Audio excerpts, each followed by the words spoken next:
Hello student, आज हम लोग सीखते हैं सरल समीकरण। ठीक है, सबसे पहले तो हमें ये पता होना चाहिए कि सरल समीकरण को लिखा कैसे जाता है। यहाँ पे सरल समीकरण को लिखने के लिए हम इस तरीके से लिखते हैं, जैसे 2x + 1 = कोई भी नंबर आप लिख सकते हैं। लाइक आपने लिखा है यहाँ पे 6। ओके, तो ये होता है सरल समीकरण को लिखने का तरीका। यहाँ पे ध्यान देने की बात यह है कि सरल समीकरण में जो ये पक्ष होता है इसको हम बोलते हैं बायां पक्ष, और = के बाद जो पक्ष होता है उसको हम बोलते हैं दायां पक्ष। और शॉर्ट फॉर्म में हम इसको बाएं पक्ष को बोलते हैं left hand side LHS। Okay, और दायां पक्ष को बोलते हैं RHS, राइट हैंड साइड। तो सरल समीकरण में जो आप देख रहे हैं इसमें = का साइन होता है और इसमें दो पक्ष होते हैं। एक होता है लेफ्ट हैंड साइड वाला पक्ष, एक होता है राइट हैंड साइड वाला पक्ष, बायां पक्ष और दायां पक्ष, और ये दोनों बराबर होते हैं। मान लीजिए अगर यहाँ पे 2 है तो इसका मान भी 2 ही होगा। अगर यहाँ पे 3 है तो इसका मान भी 3 ही होगा। ठीक है, पर इस समीकरण को लिखने का तरीका इस प्रकार होता है। यहाँ पे जो ये x है, ये x की जगह कुछ भी हम लिख सकते हैं हमारे अल्फ़ाबेटिक वर्ड में। लाइक आप कुछ भी लिख सकते हैं, A B C X Y Z या M N P Q, कुछ भी लिख सकते हैं, जो भी, या क्वेश्चन में भी कुछ भी मतलब यहाँ पे बस नंबर्स में ना हो के अल्फ़ाबेटिक में कुछ होगा। ठीक है, तो और ये जो प्लस है यहाँ पे भी प्लस की जगह ये ऐसा भी हो सकता है 2x - 1 = 6। कहने का मतलब जो यहाँ का जो साइन है ये प्लस भी हो सकता है, ये माइनस भी हो सकता है। तो इस प्रकार से हम लिखते हैं हमारा सरल समीकरण।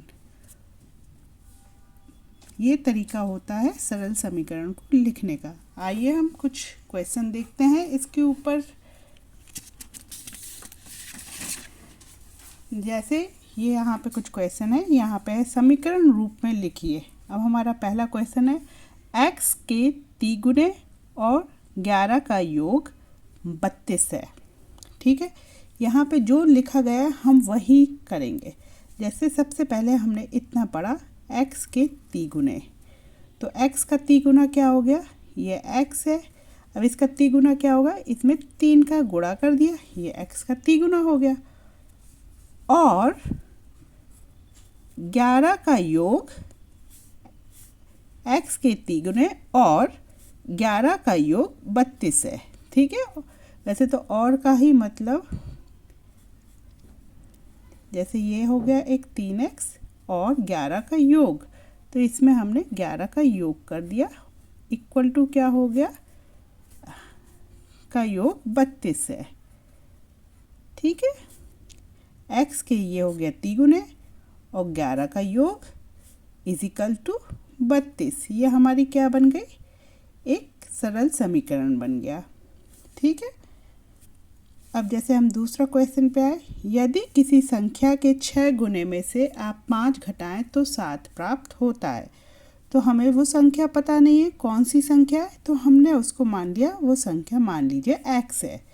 यदि किसी संख्या के 6 गुणे, माना कि वो संख्या x है, अब उसका 6 गुना क्या हो गया, यहाँ पे आ गया 6, तो ये हो गया उस संख्या का 6 गुना में से आप 5 घटाएं तो 7 प्राप्त होता है। तो इसमें से उन्होंने क्या बोला है, 5 को घटाइए तो आपको क्या प्राप्त होगा, आपको होगा 7 प्राप्त। तो ये हमारी बन गई सरल समीकरण की इक्वेशन। ये हमारा सरल समीकरण बन गया है। अभी हम तीसरा क्वेश्चन देखते हैं। m का 1/4 7 से 3 अधिक है। अभी यहाँ पे हम हमें x लेते आ रहे थे, क्योंकि इसमें हमें संख्या नहीं पता था तो हमने x लिया। इसमें x लिखा हुआ था। अब जैसे इसमें x की जगह इसमें m लिखा है तो हम m का उपयोग करेंगे। m का 1/4 ये हो गया हमारा m। अब इसका 1/4 क्या होता है, ये हो गया 1/4। या तो आप ऐसे लिख लीजिए, या तो इसको एक और तरीके से आप लिख सकते हैं, m का 1/4, ऐसे भी लिख सकते हैं। ठीक है, इन दोनों में से आप कोई भी लिख सकते हैं। m का 1/4 7 से 3 अधिक है।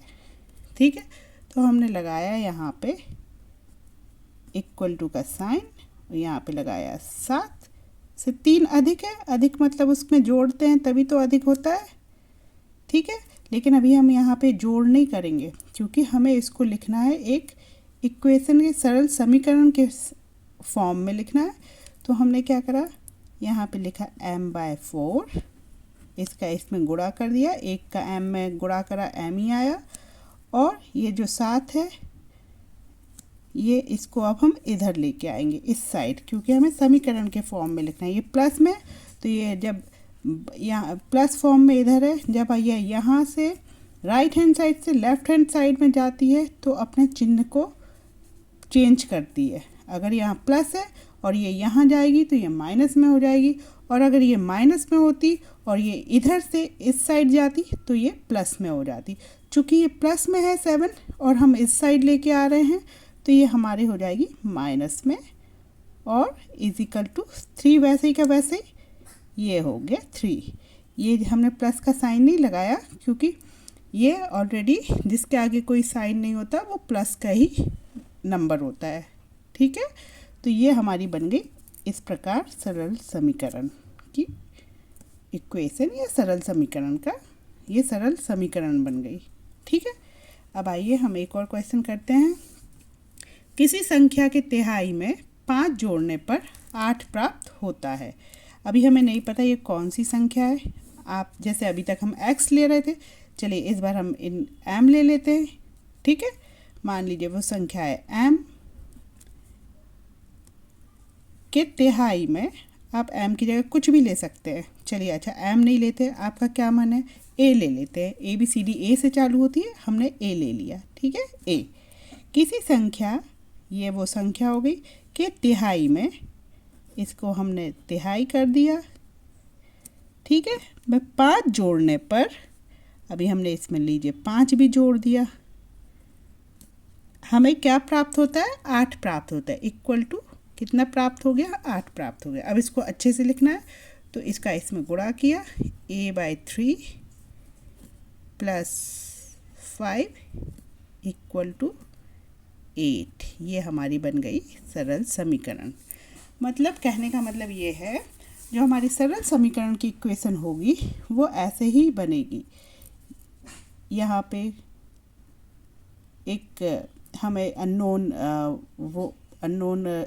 एक संख्या होगी, जैसे यहाँ पे x हो गई, यहाँ x हो गई, यहाँ पे m हो गई, और यहाँ पे a हो गई। एक अननोन संख्या होगी, उसके साथ प्लस माइनस कोई एक नंबर होगा। यहाँ पे प्लस में 11 हो गया, यहाँ पे माइनस में 5 हो गया, यहाँ पे माइनस में 7 हो गया, यहाँ पे प्लस में 8 हो गया। उसके इक्वल टू एक नंबर होगा। जब आप इसको सॉल्व करेंगे तो इसको ये भी निकल के आएगा, जो हमारा RHS है वो हमारा LHS निकलेगा। अगर ये 32 है तो जब हम इसको सॉल्व करेंगे तो ये भी 32 ही बनना चाहिए, तभी ये होगा हमारा सरल समीकरण। ओके, जैसे यहाँ पे क्या है, 7 है, तो अगर ये 7 है तो ये पूरा भी 7 ही होगा। ठीक है, चाहें। चलिए, अगर आपको ये सॉल्व करना भी सीखना है तो मैं इसको सॉल्व करना आपको सिखाती हूँ। पहले तो आपने सीख लिया कि कैसे बनता है सरल समीकरण, अब हम सीखते हैं कि कैसे इसको सॉल्व किया जाता है। ठीक है, चलिए यहाँ पे हम इसको सॉल्व करना सीखते हैं। जैसे ये है तो अभी हमको अब इस x की वैल्यू पता करना है कि x की वैल्यू क्या है ना। तो हम इसको कैसे करेंगे, यहाँ 3x है, 3x को वैसे ही का वैसा लिखा, जो 32 है वो भी वही है, ये जो 11 है अब ये यहाँ प्लस का था वो उस साइड जाके क्या हो जाएगा, माइनस का हो जाएगा। ठीक है, ये माइनस हो गया। अब 2 में से 1 गया, कितना बचा 1, 3 में से 1 गया, कितना बचा 2, और यहाँ पे 3x है। प्लस माइनस जब LHS से RHS साइड जाते हैं तो प्लस माइनस हो जाता है, माइनस प्लस हो जाता है। और जब कोई संख्या हमारे में मल्टीप्लाई में है तो वो उस साइड जाके डिवाइड में हो जाती है, और अगर कोई संख्या डिवाइड में है तो वो दूसरे साइड जाके वो मल्टीप्लाई हो जाती है। यहाँ पे हमने देखा कि ये मल्टीप्लाई में 3 से x मल्टीप्लाई है, तो अब हम x को यहाँ पे ऐसे ही लिखेंगे। यहाँ पे हो जाएगा हमारा ये 3 चला जाएगा काय में, डिवाइड में। ओके, अब 3 से ये करा 30 आते 21, तो x की हमारे पास क्या वैल्यू आ गई, हमारे पास x की आ गई वैल्यू 7। ठीक है, ये हो गई हमारे पास x की वैल्यू। अब अगर हम ये 7 को यहाँ पे रख के देखेंगे तो इस इक्वेशन का भी जो आंसर निकल के आएगा वो देखिएगा 32 निकल के आएगा। ठीक है, चलिए रख के देख लेते हैं एक बार हम। 3x क्या है हमारे पास 7, 3 इंटू 7 हो गया। ठीक है, प्लस 11। ओके, तो 7 या 21 प्लस 11। अब इसको जोड़ के देख लीजिए, 1 1 2, 1 और 2 3, 32 equal to 32। LHS is equal to RHS। ठीक है, यहाँ जगह कम थी इसलिए मैंने ऊपर लिख दिया। ये देखिए ये हो गया। तो कहने का मतलब सरल समीकरण में जो हमारा दायां पक्ष होता है वो हमारे बाएं पक्ष के बराबर होता है, जो बायां पक्ष होता है वो हमारे दाएं पक्ष के बराबर होता है। ठीक है, इसको भी एक बार करके देख लेते हैं हम इसी प्रकार। 6x को यहीं पे रहने दिया, यहाँ 7 है, यहाँ माइनस का 5 था, अब ये हमारा LHS से RHS साइड में जा रहा है, तो चूँकि माइनस है तो यहाँ पे क्या हो रहा है, प्लस हो जाएगा ये। ओके, हमने कर लिया इसको प्लस। 7 5 कितना होता है, 7 और 5 होता है 12। ठीक है, ये हो गया 6x। अब हमने x को यहाँ पे ही रहने दिया, ये मल्टीप्लाई में है तो वहाँ पे जाके क्या हो जाएगा, डिवाइड में चला जाएगा ये 6। ये 6 से 12 काटा 2, x बराबर हमारा कितना आ गया, 2 आ गया। अब हम यहाँ पे अगर 2 रखेंगे तो देखिएगा हमारा 7 आएगा आंसर। ठीक है, x इंटू 2 माइनस 5, 6 दूनी 12 माइनस 5, 12 में से 5 गए 7, हो गया ना। यहाँ पे भी ये आ गया 7, ये तो हमारा था ही 7, तो ये भी 7। LHS is equal to RHS। तो ये हमारे होते हैं सरल समीकरण। एक बार इसको भी करके हम देख लेते हैं। जैसे हमारे पास ये सरल समीकरण की इक्वेशन बन गई है, तो यहाँ पे हमने वही रहने दिया, m/4 ही है, या माइनस का 7 है तो ये यहाँ पे जाके 3 तो यहाँ है ही, ये माइनस इधर जाके प्लस का हो गया 7। ठीक है, 7 और 3 कितना होता है, 7 3 10, और my तो 4 है।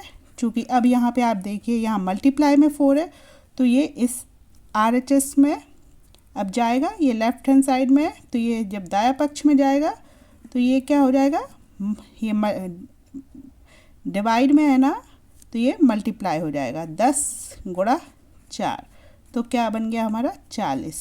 m बराबर हो गया, हमको आ गया 40। अगर हम यहाँ पे m बराबर 40 रखेंगे तो देखिएगा हमारा 3 आता है उत्तर। चलिए करके देख लेते हैं। यहाँ पे हम आगे क्या है, m -4 नहीं m divide by 4 -7 equal to 3। m हमारा आया 40, m की जगह पे हमने रखा 40 बाय 4 -7 इक्वल टू 3। इसको डिवाइड किया 10 -7, देखिए 10 में से 7 गए 3 बराबर 3। LHS is equal to RHS। ठीक है, आ गया आप लोगों को समझ में। अब ये वाला आप अपने आप से करके देखिएगा। Okay, thank you student, thank you.